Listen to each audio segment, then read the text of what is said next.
Unyana, spring's come to the forest. We're actually going to go back into the forest for the first time in what feels like bloody forever. I'm here with a very special young man. He's played over 200 professional games across the Champions League, the Premier League, the Bundesliga. He's played in a World Cup. But how many times have you played in a World Cup? Not many. He's now here at home at the Outer Forsterei. He scored a crucial winner against Hoffenheim a couple of weeks ago. Unyana, ladies and gentlemen, it's Brenden Aaronson. Thanks for the introduction. How are you, man? Good, you? Very well, I'm very well. I'm happy to be out here. I'm happy to be talking to you. Yeah, beautiful day, so I'm excited for the talk. Yeah, Let's go for it. If we take a little wander in. Yeah. I want to start off at the beginning, right? Yeah. You're from Medford, New Jersey. Yep, Medford, New Jersey. I am significantly older than you. Yeah. Don't say yeah. I mean, No, I'm significantly older than you, right? And my images of New Jersey basically come from Bruce Springsteen, cut-off shirts, the mills closed down. Yeah, I can understand industrial decay, that sort of thing. That's not Medford, no? No, that's not Medford. Medford's like this, to be fair. Medford's like this? Very woody, a lot of trees. The fall time's beautiful. You have like two parts of New Jersey. You have North Jersey and South Jersey, as I like to say. North Jersey's like New York, more or less. And South Jersey's like Philadelphia, more of the beaches, that kind of thing. But it's a really, I always say, the Jersey Shore, like the show, most people have seen it. It doesn't do the actual Jersey Shore justice, like it's an amazing place to, if I could pick anywhere in the world to go on my vacation, I just want to go to the Jersey Shore. Yeah. And so how did you, your dad Rusty? Yeah. If I may call him Rusty. Yeah, it's all good. Yeah, Rusty.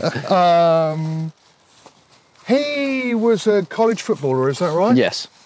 So his influence on you and Paxton becoming footballers is obviously huge. Yeah. I'm interested.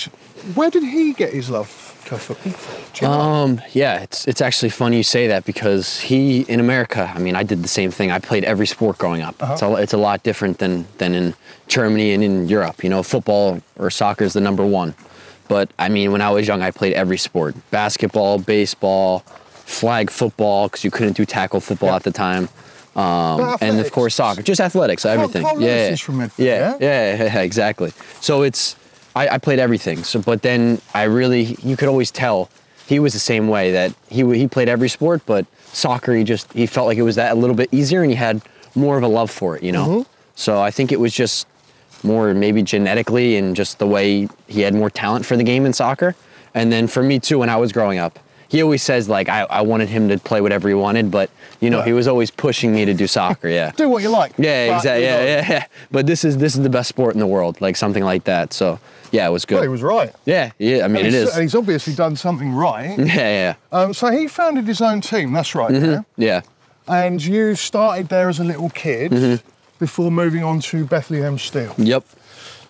That's part of what, the Philadelphia Union sort of feeder system academy. It's like the second team, is that right? Yeah, I'll explain it. So basically, when I was younger, I played for my club team, which in New Jersey was Medford. That was my starter club, which is just a little town team with all your friends from elementary school. And then from that, my dad founded the club Real New Jersey. And me, my brother, my sister all played there. And now the club is one of the biggest teams in New Jersey with the most talent, and almost a feeder club. I don't know what I mean by that, but it's a club to then push you on to the Philadelphia Union. Yeah, and they're part of this sort of it's like an affiliation. Yeah. And then after maybe I was 10, 11, I went to the Union Juniors. They scouted me, they liked me. Then I got picked for the academy. And then from when I was 13 till 19, I played at the Philadelphia Union. So I made my way all the way up to the first team. And then from the first team. You played for the States at 15? Yeah. You went to England, St. George's Park. Yeah, I went to St. George's Park just to play with the youth national team.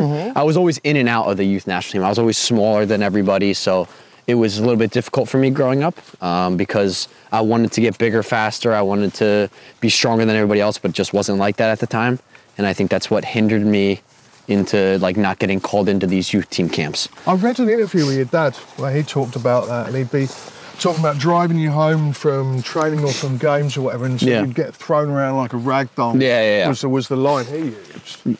And he, I think I'm right, he was saying he even considered, he thought maybe you should drop down to your actual age group, but you refused to do it. You said, no, I'm going to fight this my way through, I'm going to tough this out. Yeah, no, I remember it was when I was 16, you know, it's funny because I remember it so clearly. It was just, it just felt so hard for me. You know, I was starting to grow a little bit, but I was so like, I hit like a growth spurt. I grew like, I don't know in centimeters, but like 6 inches in...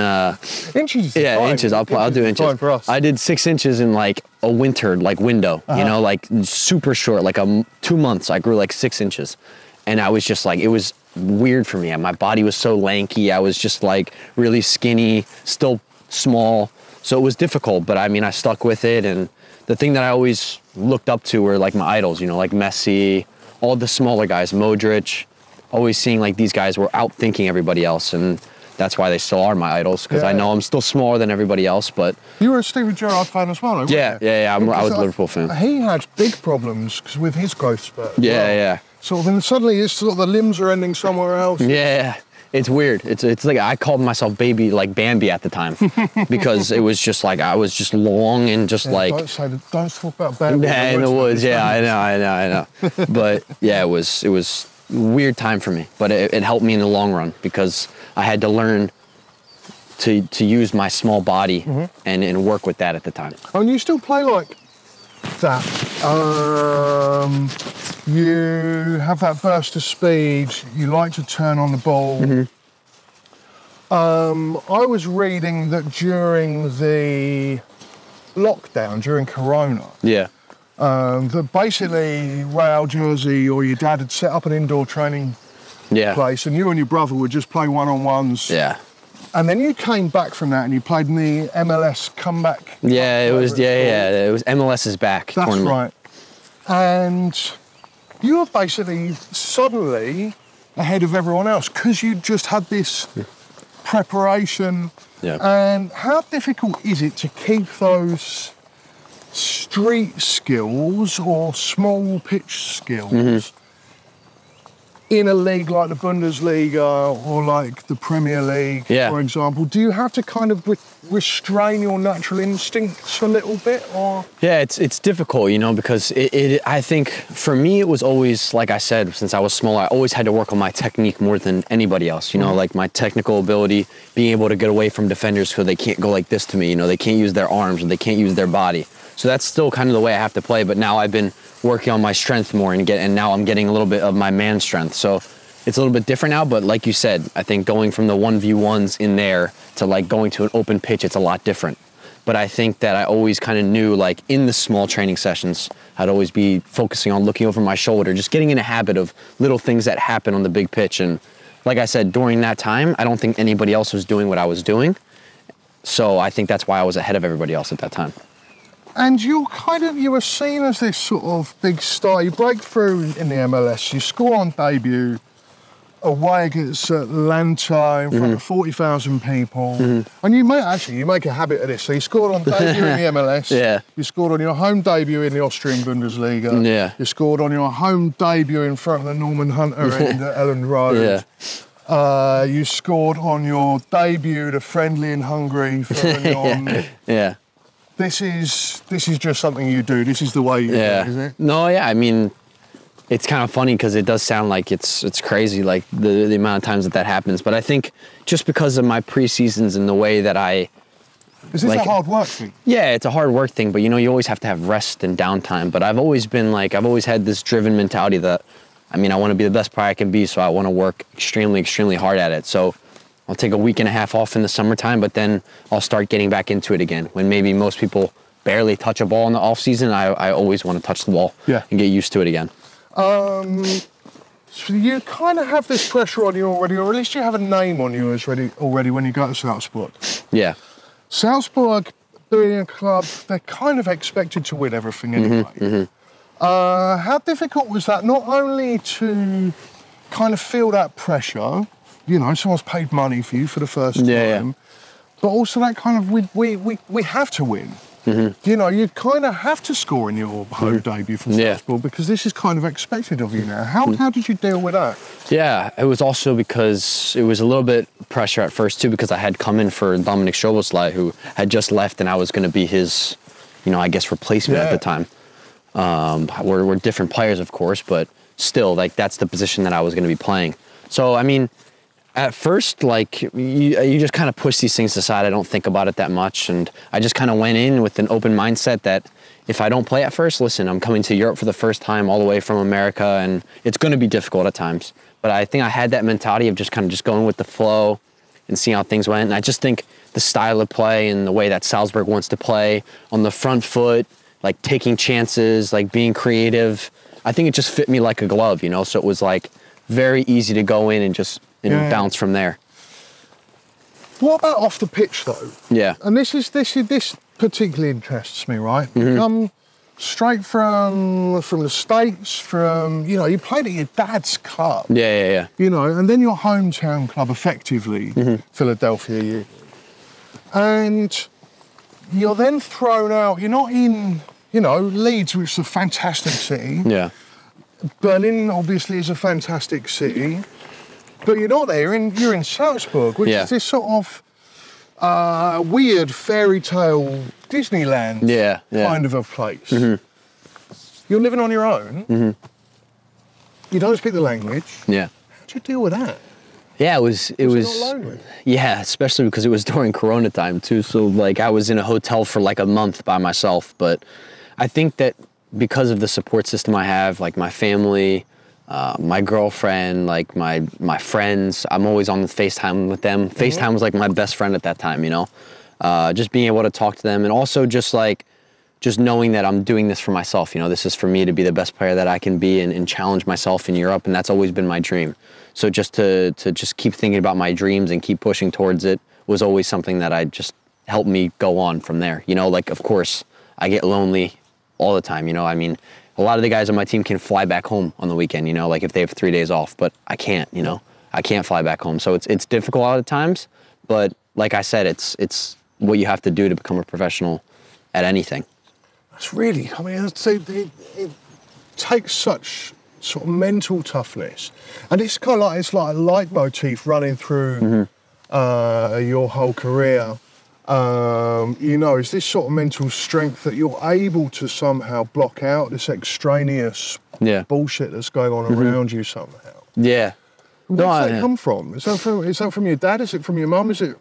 Yeah, I think it's like I said, I've been working with a mental coach too, because there was tough times. I mean, maybe from the outside it doesn't look like it, but there is tough times always in a footballer's career. You have to keep them hidden?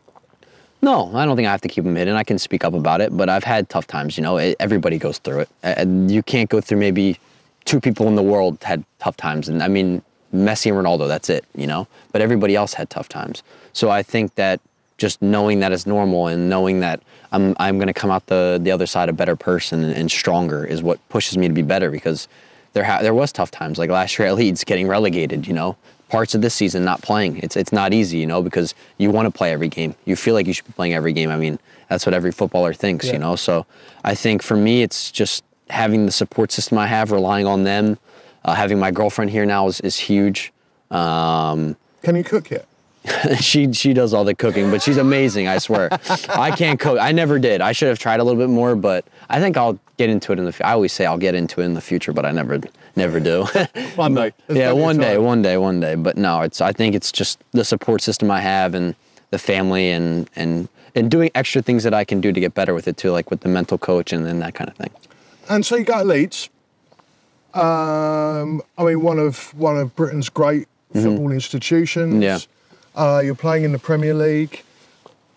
How's in terms of the club, you know, I mean, there's games you would have played at Salzburg when you're playing away against a couple of thousand people, and then suddenly you got 40-odd thousand people there. That noise that Elland Road creates, obviously, is legendary. Yeah. Did that take any adjustment, or was that just, this is the stuff of dreams, this is all I ever wanted?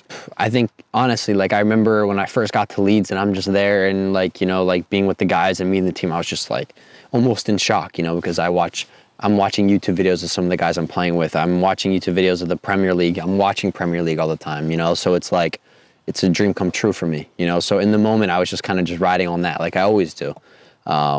And it was just, a dream come true. So it came easy at first, you know, because I was just loving life. It was like, you know, the best thing ever for me, you know, going in, playing week in, week out, playing the kind of football that I wanted to play and just having, just being myself out there. And you did, I mean, you played 36 to 38 games in the Premier League. Yeah. And, I mean, and you played in a World Cup, man. Yeah. I mean, yeah. And I kind of say it jokingly in the intro, you know, but you played in a World Cup. Do you sort of wake up and in the middle of the night think, shit, that was me? Yeah. Sometimes, I mean, it felt like a fever dream kind of, because it like just goes by like this, you know, when you're there, because you're having a good time with the guys. You're just playing football. You're playing in the biggest tournament ever, you know, so it's like, it's amazing, you know, and in the moment you're just like, and also my family got to come out. That was the first time I saw them for like 3 months. So it was like great, you know, so it was awesome. Like I had an amazing time, and it's a dream come true for me, really, to represent the national team on the highest level. Does your dad remember the '94 World Cup? I didn't talk to him much about that. No, I didn't ask him about that. I think he does, but I never asked him about how it was in the U.S. But I mean, it's funny because now the next World Cup will be in the U.S. So it's actually kind of funny to think about. And it's amazing to look at how much football in the States has changed, you know, in that time. Yeah. And to be a part of it must be pretty exciting anyway. Yeah. But, you know, because of this, because of your dad's interest in the game anyway, and so that's why I wonder about the World Cup in '94, for example. What about when you're here for the draw for the Champions League?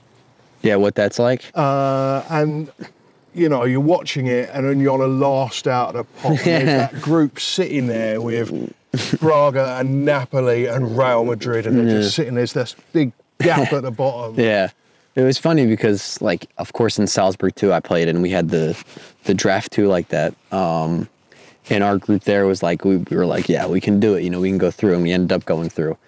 And this one too, we felt like we'd go through, we could make some chaos in the bracket because you're looking at it, but they're huge games, you know, they're games that you dream about at the time, you know, and it was crazy seeing like Real Madrid, Napoli, Braga, and then us coming in, you know, so it's crazy to see at that moment. And it was, I mean, a dream come true playing in the Bernabeu and in Naples. Tell us about what is that like? You came on for the last quarter of an hour, was it something like that? Yeah. Bernabeu. Yeah, no, it's amazing, you know, I mean, they're a top team. It's really tough to go there and play.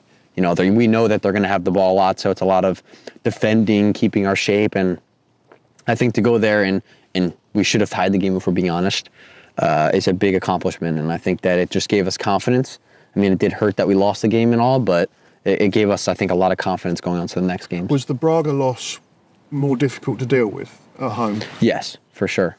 I mean, I had a big chance that game too to score, so it was difficult to take because I think we could have ended in Europa League if we had played our cards right and had a few little things go our way. Because in general, I felt like we were unlucky with a lot of the games, and in that part of the season, we were just unlucky. Like, the amount of wonder goals that these guys were scoring was unbelievable. So it was with all due respect. Like I don't want to make excuses, but it was like a David Beckham like curler. Like it was unbelievable. But Kevin Schlotterbeck for Dortmund closed his eyes, bang. Yeah, I know, crazy. So it's like it was just a lot of bad things happening at that time, and it's a shame. But I mean, that's football. You know, there's a lot of things that don't go your way in moments, and then they change.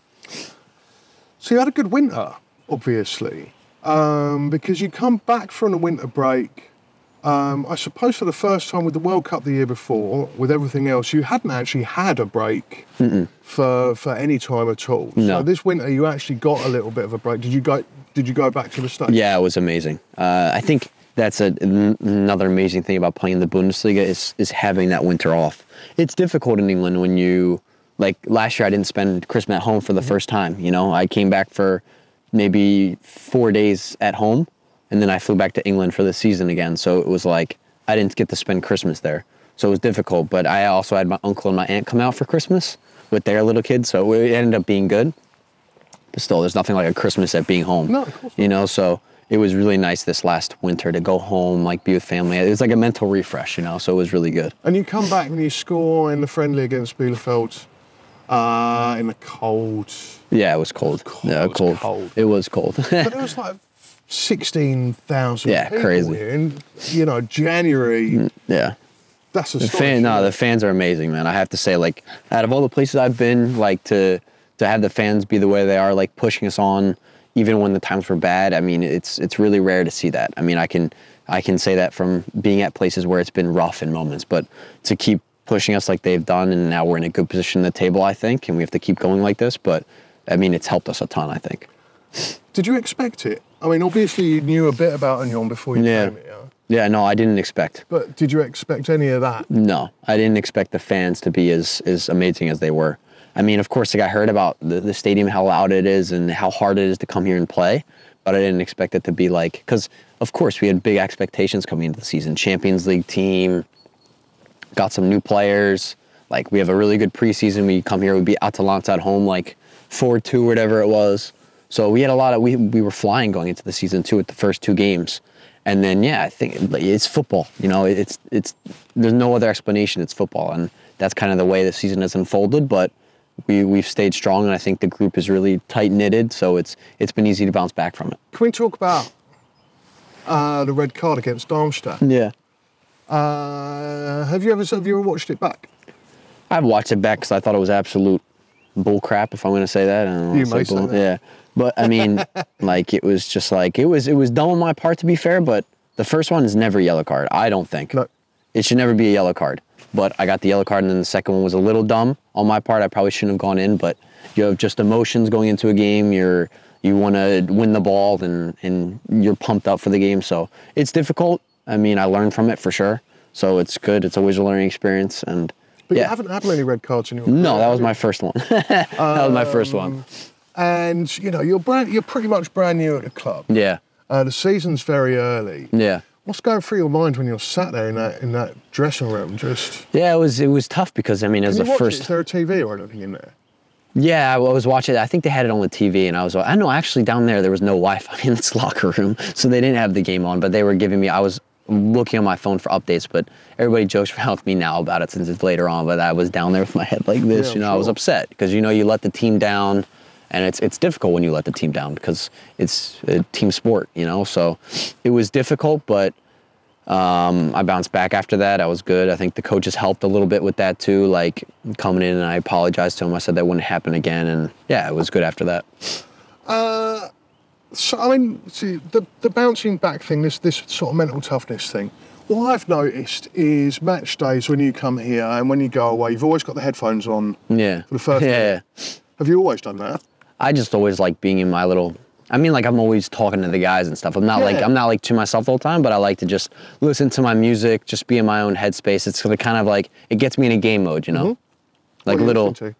classic rock. Yeah? Yeah, I like to, I don't like to be like really pumped up before a game because I'll be pumped up anyway because it's a football game. So for me, it's just like, I like listening to whatever. I have like 3 or 4. You kind of moderate it. Yeah, I moderate it. I always have like different playlists I'll go through, but I like to normally listen to classic rock because it calms me down. It's good to listen to before a game. I try to also keep my head off the game a little bit, not to think too much about it, so then I can just go out and be free. And you come to a place like this, and you've sort of had all this build up. You've had this winter, and then Hoffenheim, Yeah, you scored a winner. yeah, With what, 10 minutes to go, was it? Something like that? yeah. Vertessen gets down the left and he cuts it back. Mm-hmm. Do you have a thought process when the ball's coming to you? Can you remember that moment, or is it instinctive? I mean, the best thing about that is I've had chances this season to score, but in that moment I was just confident, and that's the difference in moments, you know, little moments of feeling confident and not confident, you know, when you get a chance. But in that moment I was so confident. I knew I knew exactly what I was going to do, take my touch and then go back across, because the defenders always open up like this when they're trying to block a shot on the far post. But then I went back to the near post, and yeah, it worked out great. I mean, it was a goal. And the goal in Hungary, Andras will kill me for this. I'm not even going to try and pronounce the name of the team. Yeah, no, it was crazy. I can't say it. I don't want to say that. I don't want to say it either. But the goal you scored in Hungary was with your left. Yeah.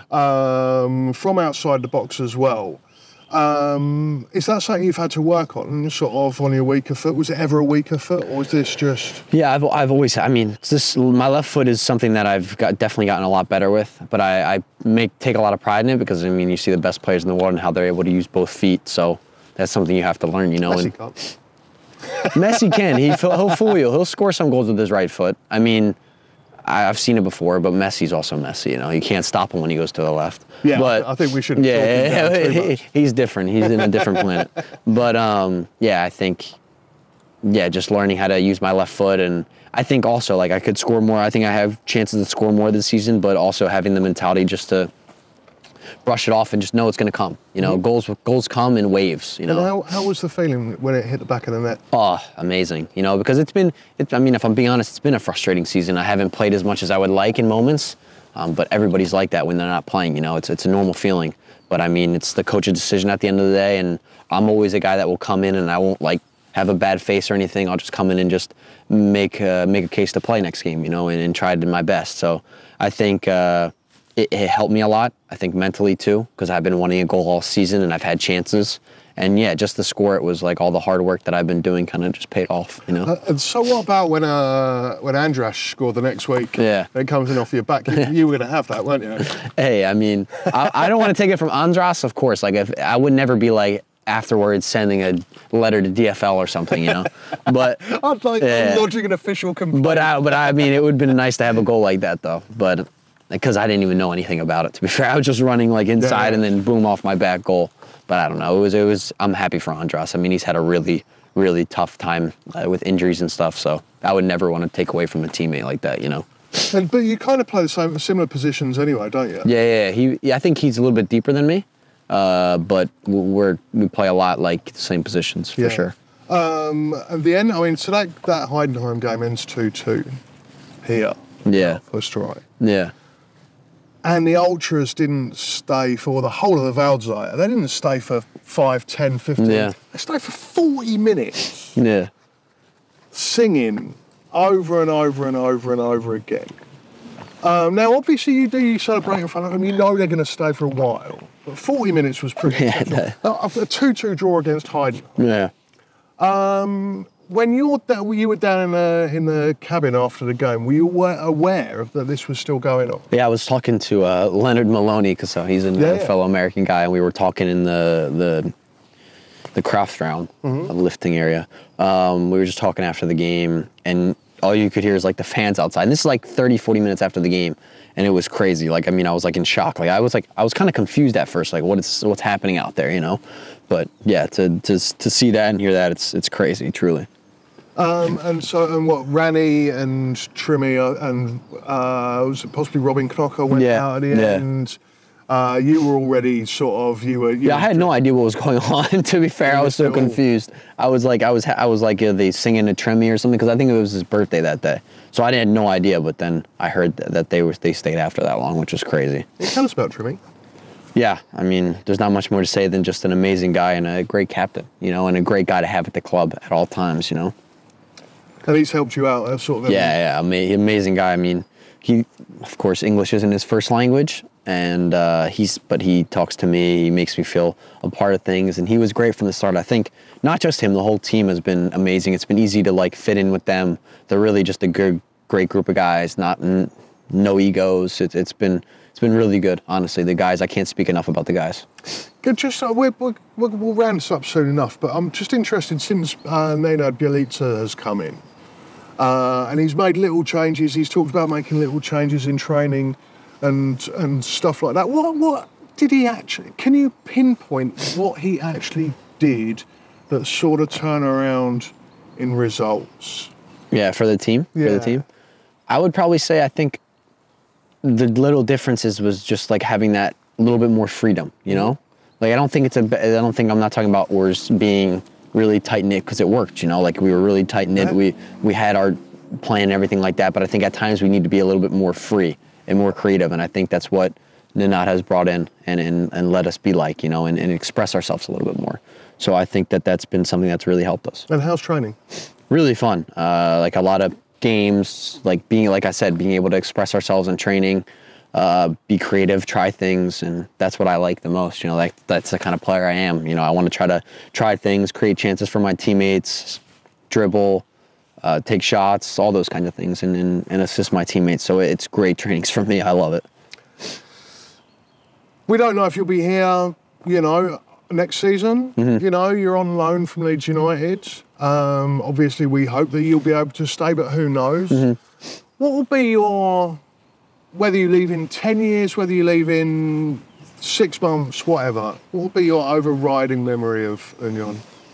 I would say the first thing that comes to my mind is family. You know, I think this is probably the most, like, I don't even know how to put it in the words. It doesn't sound right, but I think it's just one big family. You know, I think that's the closest thing to say it. Like, I haven't felt like that at Salzburg was really nice. I had a little family there, but this is like a different kind of family. Like, it's really together. Everybody's super cool with each other. Like, even everybody knows the players know the fans, things like this. Like, you don't see that very often. I think that's something very special about this club.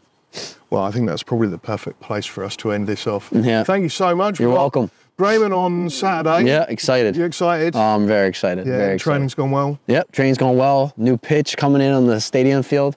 Excited to see what that's like. Happy and I'll days. be ready. Happy days. Let's happy get days. some more goals, Brenden. Yep, sounds good. Thank you so much. Yeah, my of friend. course, I really no problem. appreciate No, it was All the good, best. man. Thanks, man. Brilliant. Appreciate it. Welcome.